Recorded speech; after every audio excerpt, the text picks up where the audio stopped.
Halo investor hebat, balik lagi di Todopedia. Nah, di video kali ini kita akan analisa saham HMSP atau HM Sampurna di kuartal pertama tahun 2021.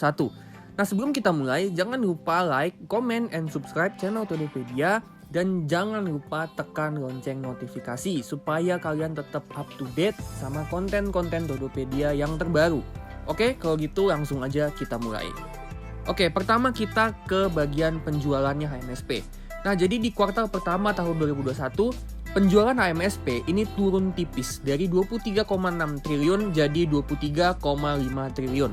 Nah, kalau kita breakdown penjualan HMSP, penurunan ini disebabkan karena penurunan di segmen yang jadi andalannya HMSP, yaitu segmen sigaret kretek mesin. Ya, jadi penjualan sigaret kretek mesin ini turun dari 16,5 triliun jadi 15,6 triliun. Sementara untuk segmen yang lain, sigaret kretek tangan ini naik ya dari 4,7 triliun jadi 5,3 triliun. Sedangkan untuk sigaret putih mesin ini naik juga tipis dari 2,1 triliun jadi 2,3 triliun. Nah, penurunan dari segmen sigaret kretek mesin ini tentunya disebabkan karena daya beli masyarakat yang memang belum sepenuhnya pulih.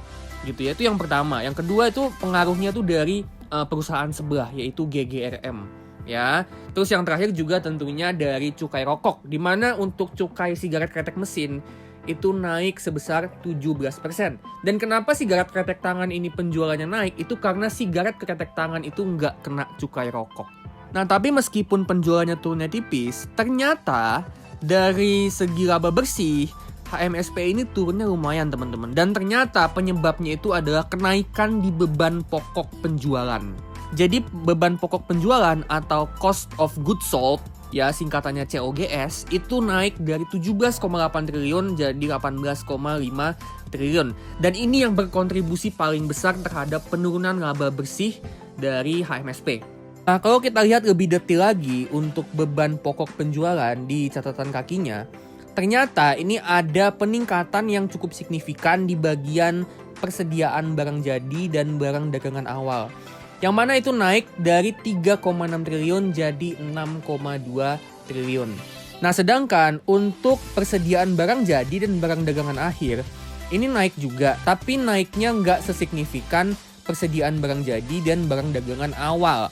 Jadi, keduanya ini berkontribusi cukup besar terhadap kenaikan beban pokok penjualan dari HMSP. Nah, sekarang kita ke balance sheet ya. Nah, jadi di sini kita bisa lihat bahwa asetnya HMSP secara kuartal on kuartal ini turun ya teman-teman ya, dari 49,6 triliun jadi 45,9 triliun.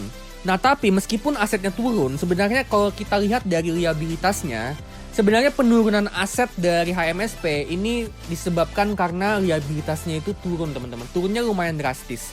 Dan kalau kita lihat lebih detail lagi nih ya, kita bisa lihat bahwa di bagian utang cukai itu turunnya signifikan banget ya, lebih dari setengahnya tuh, dari 9,5 triliun jadi 4,3 triliun. Jadi sebenarnya dari segi liabilitas ini sangat bagus buat HMSP meskipun asetnya turun. Terlebih lagi kalau kita lihat di bagian ekuitasnya HMSP ini juga naik ya teman-teman ya, dari 30,2 triliun jadi 32,8 triliun. Jadi dari segi solvabilitas, dari segi kesehatan neraca keuangannya HMSP gitu ya, HMSP ini di tahun 2021 terutama kuartal pertama ini justru HMSP ini kondisinya bagus banget. Nah, sekarang kita ke bagian laporan arus kas. Jadi, arus kas bersih yang diperoleh dari aktivitas operasinya HMSP ini negatif 1,4 triliun. Ya, sedangkan kalau dibandingkan dengan tahun lalu di kuartal pertama tahun 2020 ini masih bisa positif 4,9 triliun. Ya. Nah, apa penyebabnya? Penyebabnya kalau kita lihat lagi lebih detail nih, penyebabnya itu adalah kenaikan yang sangat signifikan di bagian pembayaran cukai. Ya, jadi pembayaran cukainya ini naik hampir 2 kali lipat dari 11,9 triliun jadi 20 triliun. Ya, dan dari sini juga kita bisa dapat gambaran ya bahwa arus kasnya HMSP ini benar-benar kena pukul dari kenaikan cukai rokok. Sementara itu di bagian arus kas untuk kegiatan investasi, terjadi perubahan yang sangat signifikan ya. Dan itu penyebabnya adalah terjadi penurunan yang juga cukup besar di bagian pemberian piutang lainnya kepada pihak berelasi dan penambahan aset keuangan jangka pendek lainnya. Ya, ini ada perubahan yang cukup signifikan ya, kita bisa lihat nih di datanya. Sementara itu untuk arus kas dari aktivitas pendanaan ini juga ada kenaikan yang cukup signifikan di bagian pembayaran sewa. Sehingga total perubahan dari jumlah kas dan setara kasnya HMSP itu adalah minus 1,7 triliun. Nah, sebenarnya ini suatu pertanda yang kurang bagus ya teman-teman ya. Bukan karena perubahan arus kas bersihnya, tapi lebih karena arus kas dari aktivitas operasinya. Ya, ketika arus kas dari aktivitas operasinya ini aja udah minus, meskipun memang HMSP ini mencetak laba, tapi tetap aja hitungannya kalau misalkan arus kas operasinya jadi minus, itu hitungannya HMSP itu rugi teman-teman. Kenapa bisa kayak gitu? Karena arus kas dari aktivitas operasi ini kan kemudian akan dipakai untuk capital expenditure, dipakai untuk belanja modal, terus juga dipakai sebagai arus kas bebas atau free cash flow, yang mana free cash flow itu bisa dipakai untuk ngembangin usaha lebih lagi, kayak bayar dividen, bayar utang, terus juga akuisisi gitu kan, untuk ngembangin bisnisnya lebih lagi gitu ya. Nah, tapi dari operating cash flow, dari arus kas operasinya aja itu udah minus teman-teman. Jadi di kuartal pertama ini sebenarnya HMSP ini nggak punya ruang untuk berkembang gitu ya. Tapi meskipun begitu tetap kita harus lihat lagi nih, siapa tahu Q2, Q3 dan Q4 tahun 2021 cash flow operatingnya itu udah bisa plus. Nah, sekarang kita ke valuasi. Nah, HMSP di harga 1.275 ini sebenarnya ada di bawah valuasi rata-ratanya dia selama 5 tahun terakhir. Ya, price to earning ratio-nya ada di 18,81 kali, yang mana itu di bawah rata-ratanya selama 5 tahun terakhir di 28,81. Sedangkan untuk PBV-nya juga jauh banget di bawah rata-ratanya, yaitu di angka 4,51 kali. Sedangkan rata-rata PBV 5 tahun terakhirnya itu ada di 11,42 kali. Nah, kalau kita hitung harga wajar dari HMSP berdasarkan PE dan PBV, berdasarkan PE harga wajarnya itu ada di 1940. Sedangkan secara PBV harga wajarnya ada di harga 3.200. Nah, HMSP ini memang dihargai di valuasi yang sangat murah. Tapi meskipun begitu, dari gue pribadi, gue jujur, gue sangat nggak suka dengan saham ini. Ya, gue nggak suka dengan saham HMSP. Dan gue nggak akan beli sahamnya. Nah, kenapa kayak gitu? Yang pertama, pertimbangan gue itu adalah karena cukai rokok itu masih ada dan kemungkinan besar ke depannya itu masih akan dinaikkan lagi. Gitu ya. Jadi ini berpotensi untuk menggerus uang yang dipunyai HMSP ke depannya. Ya, tadi kita udah lihat tuh ya, arus kasnya itu kepukul banget karena cukai. Terus yang kedua yaitu daya beli masyarakat yang sebenarnya belum sepenuhnya pulih teman-teman ya. Ketika daya beli masyarakat ini belum sepenuhnya pulih, maka masyarakat itu akan cenderung membeli barang-barang konsumen yang memang dibutuhkan aja. Gitu ya, barang-barang konsumen yang memang primer atau sekunder gitu ya. Sedangkan rokok ini kan sifatnya tersier. Ya mungkin ada ya orang yang udah ketagihan sama rokok, gue akui memang ada. Tapi ya realistis aja bahwa rokok ini sebenarnya barang konsumen yang sifatnya tersier. Apalagi nih kalau misalkan nanti beberapa bulan ke depan ternyata inflasi naik dan naiknya lumayan tajam, ini akan semakin memukul HMSP. Ya, kenapa kayak gitu? Karena ya tadi di satu sisi daya beli masyarakat belum sepenuhnya pulih. Jadi mungkin masyarakat akan nggak banyak beli rokok gitu ya. Tapi di sisi lain itu juga inflasi naik, yang mana bahan-bahan pokok yang harus dibeli sama HMSP untuk ngebuat produknya itu pun juga akan naik kan. Jadi kalau misalkan inflasi itu naik dan ditambah lagi dengan daya beli masyarakat yang belum sepenuhnya pulih, maka itu akan jadi pukulan telak buat HMSP menurut gue.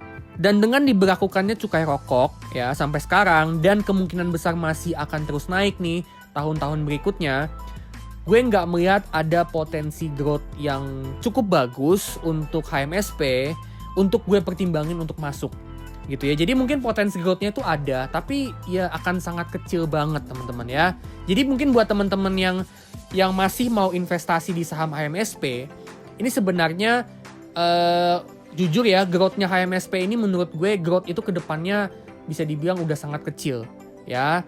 Nah, kalau misalkan teman-teman nih mau investasi saham HMSP, mungkin kalau menurut gue pribadi ya, menurut gue nih, tapi keputusan di tangan kalian tentunya ya. Menurut gue pribadi, untuk investasi saham HMSP ini sebaiknya pakai strategi dividen investing. Karena meskipun memang HMSP ini potensi growth ke depannya mungkin udah kecil gitu ya, tapi seenggaknya kalian masih dapat keuntungan dari dividen. Bicara soal dividen investing, HMSP ini adalah salah satu opsi yang cukup bagus untuk strategi dividen investing.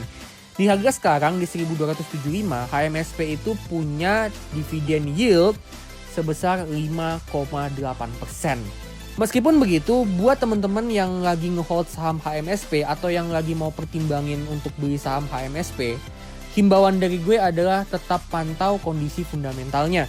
Ya, karena kalaupun kita pakai strategi dividen investing, tapi kalau misalkan labanya ternyata ke depannya turun terus, ya sama aja dividennya pun juga akan turun terus, gitu ya. Jadi tetap harus kita kawal nih teman-teman kondisi fundamental dari HMSP.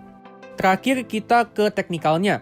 HMSP di harga 1275 ini sebetulnya cukup dekat dengan supportnya di 1255.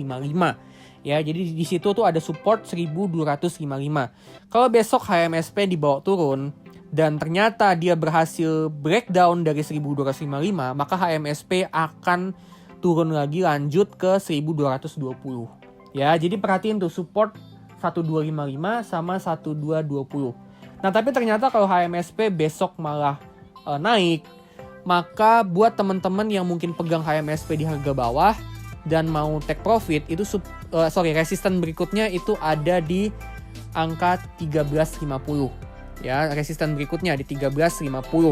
Jadi buat teman-teman nih, kalau misalkan HMSP nanti naik ke 1350, buat teman-teman yang trader itu bisa pertimbangin untuk take profit ya di angka 1350. Sedangkan buat teman-teman yang mau serok itu bisa pertimbangin support yang tadi udah gue sebut, yaitu 1255 sama 1220. Oke investor hebat, itu dia pembahasan tentang saham HMSP. Nah sebelum gue tutup, gue akan disclaimer on bahwa video yang gue bawakan ini sifatnya cuman analisa ya, dan cuman perkiraan aja. Jadi masih bisa benar dan masih bisa salah ya. Keputusan semuanya ada di tangan kalian untuk beli maupun jual maupun hold saham HMSP, dan gue nggak bertanggung jawab atas segala kerugian yang kalian dapatkan. Oke?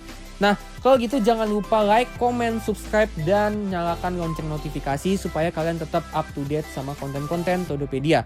Oke, kalau gitu gue pamitan dulu. Salam cuan, salam profit, dan salam Todopedia.